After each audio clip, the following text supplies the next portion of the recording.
ایک دن ایک امیر آدمی اپنے بنگلے میں بیٹھا ہوا تھا کہ اس نے گلی میں باہر ایک سیب فروش کو آواز لگاتے ہوئے سنا، سیب خریدو، سیب خریدو، سیب خریدو۔ امیر آدمی نے باہر دیکھا کہ ایک دیہاتی آدمی اپنی ریڑھی پر سیب رکھ کر بازار جا رہا ہے۔ امیر آدمی نے سیب کی خواہش کی اور اپنے منشی سے کہا کہ خزانچی سے 100 روپے لے لو اور میرے لیے سیب لاؤ۔ منشی نے خزانچی سے 500 روپے نکالے اور اپنے معاون سے کہا کہ یہ 400 لے لیں اور سیب لے کر آئیں۔ معاون منشی نے کوٹھی کے منتظم کو بلایا اور اس کو کہا کہ یہ 300 روپے لے لیں اور سیب لے کر آئیں۔ کوٹھی کے منتظم نے کوٹھی کے چوکیدار انچارج کو بلایا اور اسے کہا کہ یہ 200 روپے لے لیں اور فوراً سیب لے کر آئیں۔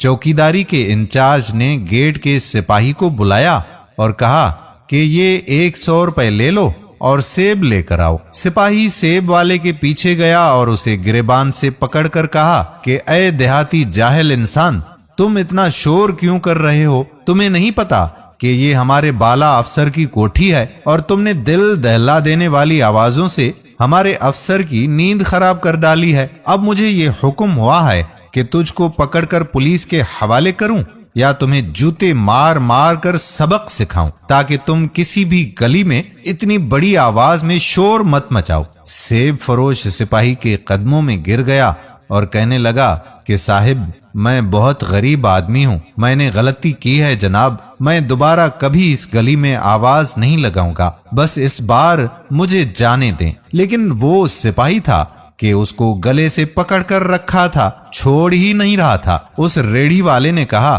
کہ جناب، ریڑھی پر جو سیب ہیں یہ میری محنت کے 1 سال کے پیسوں کے بدلے میں نے لیے ہیں۔ آپ ایسا کریں، یہ سارے کے سارے سیب لے لیں، لیکن مجھے پولیس کے حوالے نہ کریں، نہ ہی مجھے ماریں، بس اس مرتبہ مجھے معاف کر دیں۔ کیونکہ اس کو پتا تھا کہ یہ بہت بڑا آدمی ہے اور اس کے کارندوں نے مجھے مارنا شروع کر دیا تو مجھے بوٹی بوٹی کر دیں گے۔ سپاہی نے سارے سیب لے لیے اور آدھے اپنے پاس رکھے اور باقی اپنے انچارج افسر کو دے دیے، اور اس نے اس میں سے آدھے رکھے اور آدھے اوپر کے آفیسر کو دے دیے اور کہا کہ یہ 100 روپے کے سیب ہیں۔ افسر نے ان سیبوں کا آدھا حصہ کوٹھی کے منتظم کو دیا۔ اس نے کہا کہ ان سیبوں کی قیمت 200 روپے ہے۔ کوٹھی کے منتظم نے آدھے سیب اپنے لیے رکھے اور آدھے اسسٹنٹ منشی کو دے دیے اور کہا کہ ان سیبوں کی قیمت 300 روپے ہے۔ اسسٹنٹ منشی نے آدھے سیب اٹھائے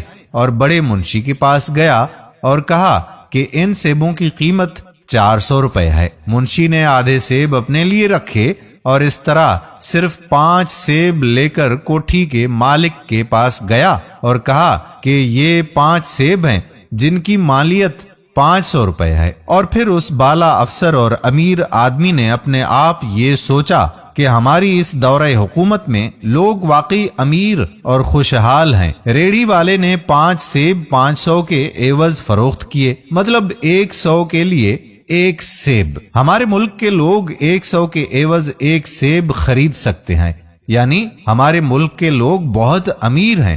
اس لیے بہتر یہ ہے کہ ہم اپنے مال کے ریٹس بڑھا دیں یا پھر ٹیکس میں اضافہ کیا جائے اور خزانے کو بھر دیا جائے، اور پھر یوں عوام میں غربت بڑھتی بڑھتی بڑھتی بڑھتی ہی چلی گئی۔ یہی حال آج کل ہمارا بھی ہے۔ نیچے سے لے کر اوپر تک تمام لوگ اس طرح کی کرپشن میں ملوث ہوتے ہیں۔ ان سب لوگوں کو یہ پتا نہیں کہ ہماری موت ہمارے اوپر منڈلا رہی ہے اور کسی بھی وقت زندگی موت کی امانت ہے اور حوالے ہو جانی ہے، لیکن اس کے باوجود اپنے بینک بیلنس کو بڑھانے کی کوشش میں اور ملکیت کو بڑھانے کی کوشش میں لگے ہوئے ہیں، اور اس دوڑ میں ہم نے حرام و حلال کی تمیز بھی بھلا دی ہے۔ اللہ تعالی ہم سب پر اپنا رحم کرے اور ہمیں ایسے نمائندے منتخب کرنے کی توفیق عطا فرمائے جو ہمارے حق میں بہتر فیصلے کرنے والے ہوں۔